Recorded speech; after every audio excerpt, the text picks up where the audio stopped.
José Antonio Corrales Rivera, en Cuautitlán Izcalli, 70 años. Alejandro, ¿es verdad que Estados Unidos utilizó a Madero para iniciar la revolución de 1910 y lo apoyó con dinero y armas para expulsar a Porfirio Díaz? Tuve una plática con un alto funcionario y esto me lo platicó él. Yo le decía que antes de Madero, Zapata ya se había levantado en Morelos. Por favor, señor Rosas, ¿nos platica al respecto? A ver, muy rápidamente. Madero es el que inicia la revolución, y de hecho se conmemora ahora el próximo 20 de noviembre, y conforme él se levanta, se van levantando otros grupos. Zapata se va a levantar en armas hasta marzo de 1911, es decir, unos meses después del 20 de noviembre de 1910. Ahora, es un hecho que la revolución no se financió sola. Es decir, no hay revoluciones totalmente nacionalistas de no hay un solo peso.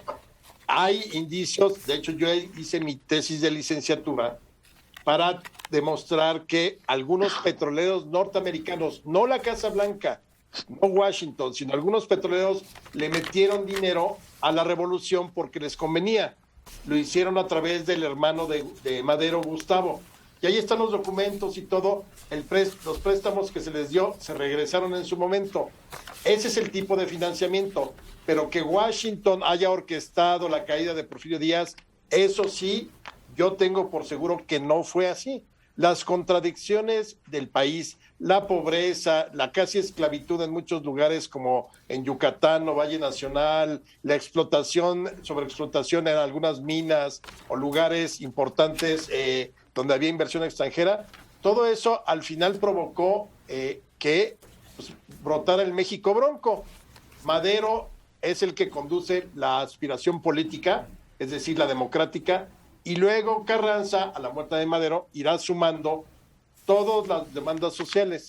Pero igual el carrancismo o Carranza contra Huerta también necesita cabilderos, es decir, gente que consiga préstamos en Estados Unidos para armas y municiones, porque las revoluciones no se dan solas.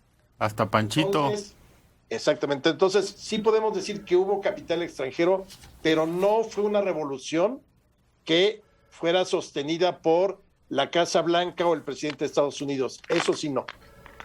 Todo eso lo difunden los conspiracionistas que en aquella época pues, eran los herederos, los sucesores del porfiriato y del huertismo. Eran los que decían que Madero era un agente de Estados Unidos, todo eso, y que desde luego no había base para sostenerlo. Siempre ha sido la bandera de la derecha el desprestigiar a la revolución, tanto de Madero como de Carranza. En todo tienen sus narizotas metidas, eso ni dudarlo. Porque no es que la paguen, pero tampoco es que la impidan, sino siempre sacan sus ventajas. Entonces, sí, pero no de manera oficial. Pancho Villa también allá compró armas, ¿no? Sí, todo el mundo traficaba, o sea, ahora lo que necesitaba era dinero. Por ejemplo, Pancho Villa se financió permitiendo a una productora cinematográfica que lo filmaran. Entonces, lo que le pagaban por filmarlo, pues lo compraba en armas. Y así consiguió. Que recuerden que Estados Unidos era enemigo de Madero.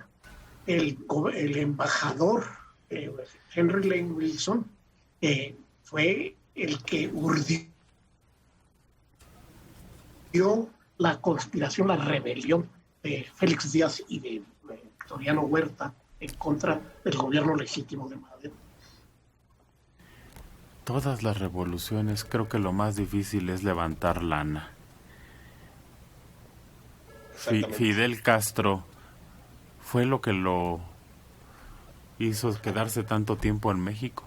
Acuérdate, el Granma, que es la embarcación en la que zarpa Fidel, el Che, el hermano de Fidel, con otros 80 hombres que parten de Tuxpan para ir a iniciar la revolución a Cuba, la financió, o sea, la compró un amigo mexicano que se apodaba El Cuate, no recuerdo ahorita el nombre, pero pues obviamente Fidel necesitó también de recursos de procedencia extranjera, porque obviamente en Cuba no le iban a decir, oye, aquí hay dinero. Seguramente uno que otro sí.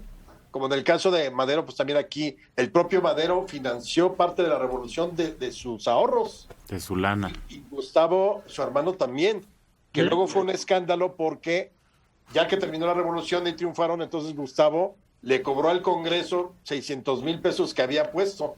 Entonces dijeron, nepotismo, pues yo también los hubiera cobrado. Era mi dinerito, ¿no? ¿Quién? ¿Obregón fue el que puso también sus tierras? No. No era rico. No, que yo recuerde, solo Madero fue el que financió su movimiento. Y es que su padre era muy rico. Y el abuelo. Su padre era uña y carne con Madero, con su hijo. ¿Don Venus no también metió su dinero? No. ¿No? No. No tenía mucho. Ahora, si nuestra amiga Radio Escucha quiere saber más, le recomiendo esa gran obra donde se ven todas estas intrigas, que es de Frederick Katz, 2 volúmenes, La Guerra Secreta en México. Uh-huh. Ahí pueden contar perfectamente, detalladamente, cómo fue la participación de todos los países que estaban metidos aquí con sus agentes diplomáticos. Desde luego, es una obra mucho más acercada a lo que hizo Estados Unidos y Alemania, porque Katz era alemán, pero ahí uno puede ver todo lo que había por debajo de la mesa, como se dice. Sí, según Katz, mi abuelo era espía alemán. Ah, sí. Sí, búscalo y velo. Pero no lo era. No, él era hombre de Carranza. Uy, hubiera estado padre eso. Carranza se hubiera notado, hubiera habido dinero, pues. ¿Cómo se llamaba tu abuelo? Mario Méndez de la Garza. Hubieran hablado alemán. Le hubieran dicho, ¿quién es usted? Méndez. Mario Méndez. Siete.